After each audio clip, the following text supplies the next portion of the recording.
Good afternoon, my name is Natasha. I'm a fire information officer based in Williams Lake. This is the video update for August 14th. I'll start by talking about the weather we're seeing in the Cariboo Fire Center, as well as a brief overview of the precipitation we received over the weekend. So today we did see smoke and as well as fog over many parts of the Cariboo Fire Center this morning, and we are expecting to see fog in the areas over the next few days as the weather's changed here from the hot, dry pattern we saw last week. We did receive a fair amount of lightning, particularly in the eastern part of the fire center yesterday. So one of the priorities for the BC Wildfire Service now is going to be looking for holdover fires from lightning and trying to contain those with our initial attack crews before they grow large.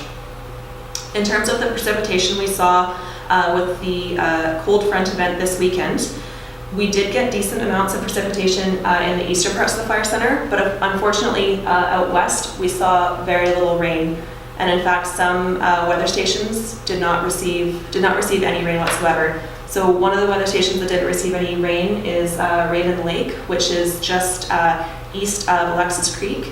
The other one that didn't see any rain at all is Middle Lake, which is just southwest of Tatla Lake. The highest rain amount we got in the Cariboo Fire Center was at the Likely weather station. So like we said, out east we did see some higher amounts, but generally it was not as high as 22 millimeters. One other thing I'd like to highlight is that the Hansville fire in particular, they noticed that the east side of the fire took rain amounts of about 4 to 8 millimeters, and the west side of the fire basically received anywhere from 0 to 2 millimeters. So that says two things about the rain event and kind of the situation we're in the Cariboo in general. So the rain event was very localized and variable in different areas with just really different amounts of rain in different areas. And it also just highlights how large some of the fires are that we have in the Cariboo Fire Center, and that the weather we see on one side of the fire is different than the other side of the fire. And that's for some of these larger fires like Hansville, Elephant Hill, the Tawtree Complex, and the Baezaeko River fire. I'll move now to the Canim Lake area and just give a bit of an update on the sort of larger fires in there. We still have 9 confirmed fires in that area, so it hasn't changed since yesterday. And the good news is that 7 of them are about a hectare or smaller in size. Some of them are much smaller in size. The second largest fire in the Canim Lake area is fire 1707, that's C4 1707. And we had initially estimated it to be 50 hectares, but this morning we tracked it at 35 hectares. So the good news there is that it's not quite as big as we thought. Unfortunately, it is located in steep terrain, and with the fuel type out there, this is going to be a really challenging fire for our crews. They do have a lot of work ahead, and today 11 firefighters and 2 pieces of heavy equipment are starting some of that containment work. Fire C4 1703, that's the one just west of Canim Lake that initially caused the evacuation order down there. Today we have approximately 30 personnel as well as 7 pieces of heavy equipment working to build containment lines and string out hose. The water source they're using is a bit of a distance away, so it is again quite a lot of work for the crews there in terms of the distance from the water to the fire and in terms of the fuel type and terrain. They do also have helicopter support on that fire today, and the good news is that area was downgraded to an evacuation alert, so I'm sure folks there will be looking forward to returning home. I'll just go over a few other sort of changes of note around the Cariboo Fire Center. So the Baezaeko River fire here and the Bishop Bluffs fire have merged, and if you're looking for information on those on the bcwildfire.ca webpage, all of the updates for this fire now are under the Baezaeko River Fire Wildfire of Note page. So just take a look on there for any information on this fire. The other fire I'll just talk briefly about that we haven't talked about in a little while is Green Mountain. So it's still sitting at 553 hectares. It hasn't grown in quite a while. They did receive a decent amount of rain on the fire, and it's 80% contained at this time. We still have crews and heavy equipment working in the area. And the 20% of this fire that's still uncontained is located in basically drainages with mixed fuel types. It's really steep, it's really hard for crews to work effectively in there.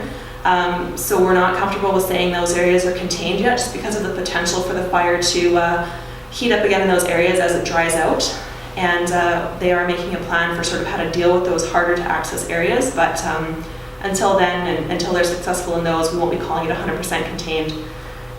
If you're looking for information on the Green Mountain Fire, the information officers that were handling that fire have moved a little bit west and will be handling the Tawtree complex.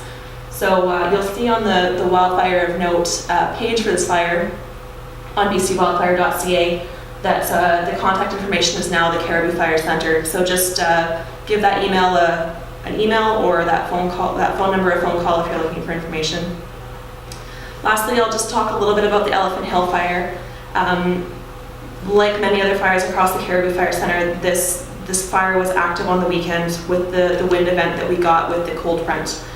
The good news is that it has received rain on all areas of the fire. Again, it was variable rain.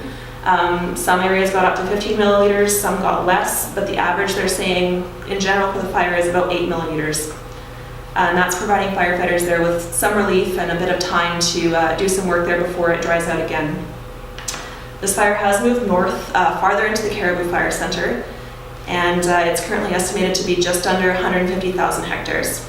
So I know that folks in the sort of Green Lake, Pressy Lake, Jim Lake, Young Lake areas do sort of have a lot of questions about impacts to their properties, and the information officer on the Elephant Hill Fire just wanted to pass along a message to people today.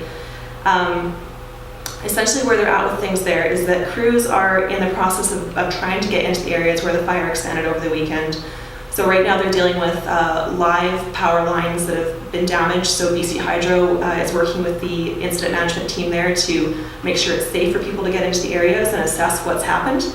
There's also a lot of downed trees on the roadways to just move around the fire into some of the areas with structures, so a lot of work there too, just getting trees off the road. So essentially, they're doing work now to sort of get in and assess the area for any impacts to structures. And once they get into these areas, inventories will be completed and the information will be sent to the regional district there. And once the regional district has that information, they will be the ones that are going to be contacting property owners to inform them on the impacts to the structures. That's unfortunately, or it's just not the job of the BC Wildfire Service to talk about impacts to structures. So the regional district there, the Thompson-Nicola Regional District, will be the contact for structure impacts. That's all we have for today for the Cariboo Fire Center, and we'll be back with you again tomorrow.